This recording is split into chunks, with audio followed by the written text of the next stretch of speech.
guys, my name's Bella and this is gonna be my first ever booktube video. I had trouble thinking of like what a first video to do. Like I had so many ideas planned out and I decided to do my ACOTAR opinions / theories.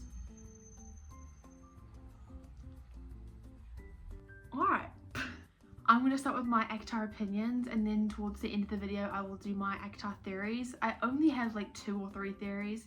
I'm not someone who makes a lot of theories or reading anything because one, I don't like getting my hopes up. If I plan a theory and it doesn't happen, then I get disappointed and then it does wreck the book for me, unfortunately. So I try not to like guess. I like to guess what happens, but I don't like to make theories. But looking at my notes in front of me, because I have a lot, there is one spoiler from Throne of Glass and it is actually one of the biggest plot points, I would say. So if you haven't read Throne of Glass and you're only watching this because of ACOTAR and you've read it, watch it at your own will, but those are the only, that I only have one spoiler from the rest of the universe and that is it. Also, before I get into this, I take ACOTAR very seriously. ACOTAR is my second favourite series / books of all time. First is Once Upon a Broken Heart. So I take it very seriously and I'm also someone who is a big favourite and Reese defender. So if you are someone who has like theories that like Reese is the villain or favourite is like overhyped in her own series, it's not even her series, it's Nesta's, whatever. If you are someone like that, please respectfully leave. Let's get started. So my first main, I guess, opinion, but also like addressing what other people say. A lot of people hate on Feyre.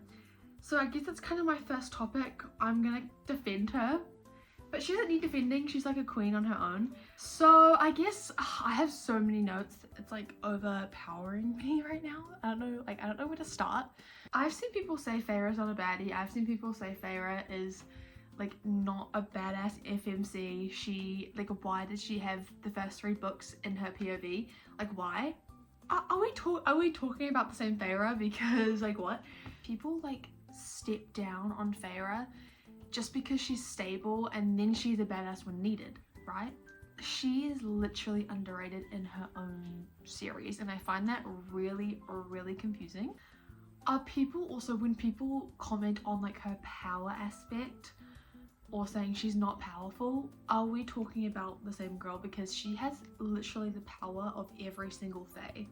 Are we forgetting that? Like, I am so confused. People say Aelin is the most powerful, which I am not about to hate on Aelin, by the way. Aelin is I love her so much, and I do love a badass FMC as well. I love her, right? But people are like praising Aelin so much to the point where they're like, compared to Aelin, Feyre is so weak. Also, we don't compare here. Why are we comparing? Like, I don't get it. They're both amazing in their own ways. I love Aelin and her magic is intense. She, you know, her magic is fire, right? But it's also only fire. Feyre has the power of every single Fae. Like, she has every element and she's a Dumati.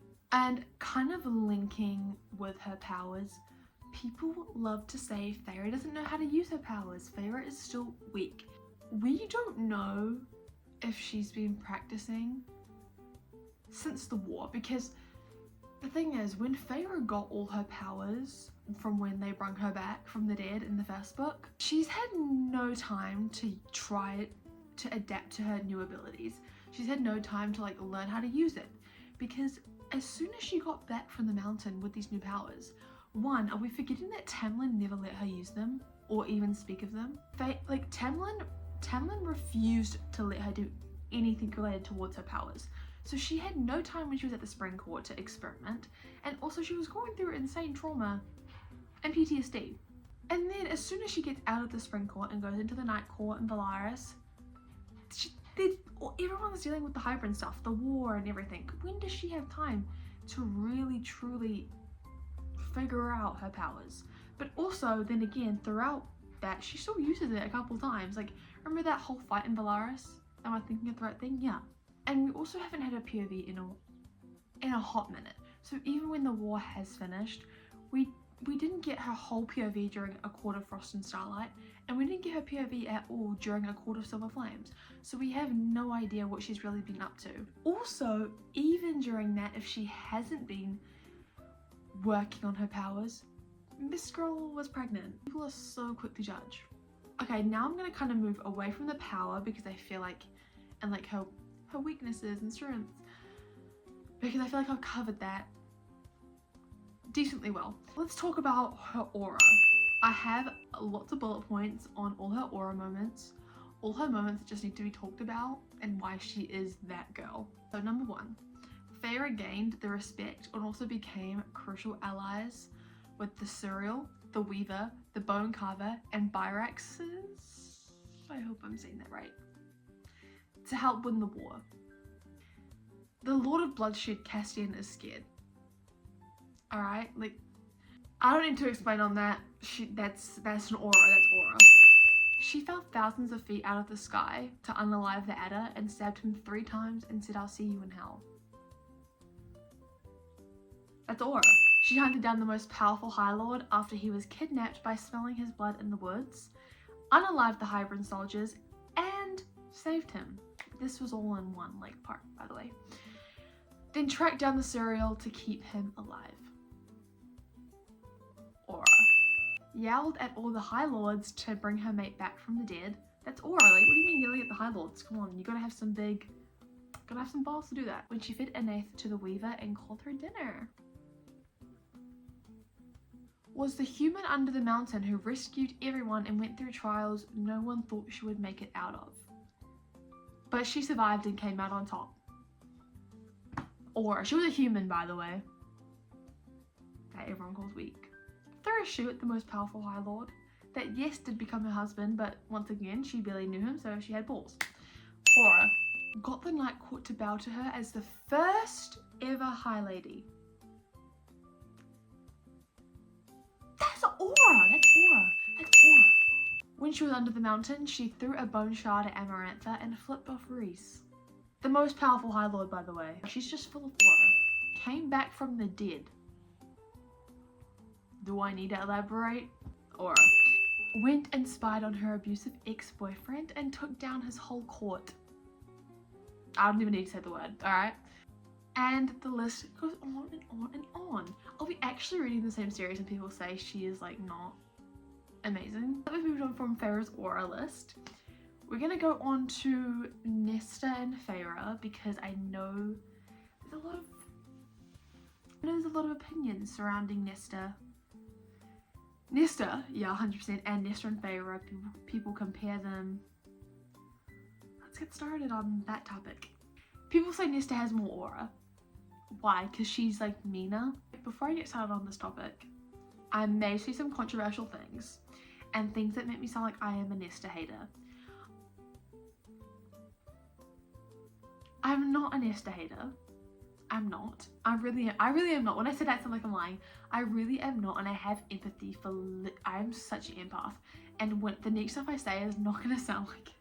It's not gonna sound like I am an empath at all, and it's gonna sound like I'm full on dragging Nesta. I'm not. I promise you. I'm not a Nesta defender. There are so many things that I can't defend personally. It's different for other people, but me personally, I just can't. Nesta is nothing like Aelin and Feyre. Also, first of all, a lot of people like to say Nesta is the most powerful out of the whole SJM universe, which is a crazy statement. Would it be a crazy thing to say Aelin would hate Nesta? Feyre and Nesta, they can't be compared because they are so different. People calling Nesta the main FMC of the ACOTAR series, I mean, one is crazy, but also she lacks everything FMC usually has. She was selfish.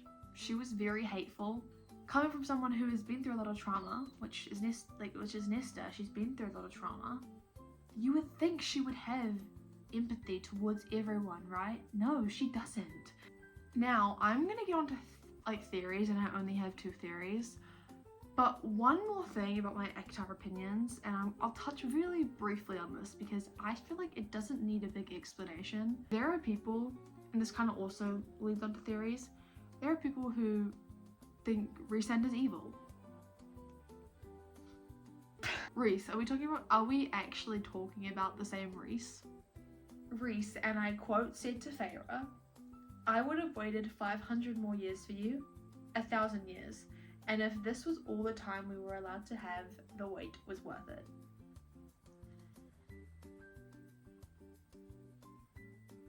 My man. I don't really have much to say on people thinking Reese is evil and like that evil Reese-and theory, because I'm not gonna bother, because I know he's not. Why would Sarah J Maas, and I know she's very clever, but why would she write a whole love story, 3 books dedicated towards Feyre and Feyre finding her mate, and them have a great love story and a child, just to turn him evil? And it's been, what, I'm counting in the background, 1, 2, 3, 4, 5 books. He's not evil, and I'm sorry to anyone who thinks he is. And every single theory I've seen about him being evil, it makes no sense. Like, at least do points that make sense, but you can't find points that make sense because it's not true. Okay, theories. I actually only have 1 theory. I thought I had 2. I have 1 really great theory. I didn't personally come up with it. I have no idea who the creator was on TikTok who said this, and she's gonna say it so much better than I did. But if you hear this theory and it sounds like that creator, please let me know. I forgot who it was. It's a more theory, but it's not about her being evil. Does this truck like want to be in my YouTube video or what? But I saw this more theory, which was that Morgan cannot tell the truth unless asked the question, or like she cannot reveal information unless asked. And let me expand on that. They pointed out how Eris is always like telling everyone like, ask more what happened, ask more what happened that night. And someone, Reese or Cassian, said they haven't talked to Morgan about it because it's her business. Because it's her business, therefore no one has asked her about it, so she cannot reveal what happened. She also pointed out how Feyre is the only one who really asked Morgan why she not be with Azriel, and then she told Feyre because she likes women. And since Feyre is the only one who asked, Feyre is the only one who knows. Like, this is my favorite theory that I've heard of her, because I don't like to believe she's evil. I really hope everyone in the inner circle is just great. But it also speaks to why Morgan can like come across shady, because she's not withholding information just because she's withholding information, because no one is asking her questions. No one is asking her questions that need to be asked, and that's why she comes across shady, because she can't say anything. Power is truth. Yeah, because you have to ask her and then she will be truthful. You have to ask her the right questions. She can easily dodge. So that's my only theory that I have about ACOTAR, and that I heard and that I loved and I actually truly believe. Yeah. So that concludes my first ever YouTube video. I hope this was entertaining. I know that it's definitely gonna drag. And if you liked my opinions, or you like hearing my opinions, then I will do this for other book series. But I hope you guys enjoyed my first ever YouTube video. Please subscribe if you haven't already, but I'm assuming you have. Like the video, and also if you want to comment ideas or support, please do. Thank you. Bye.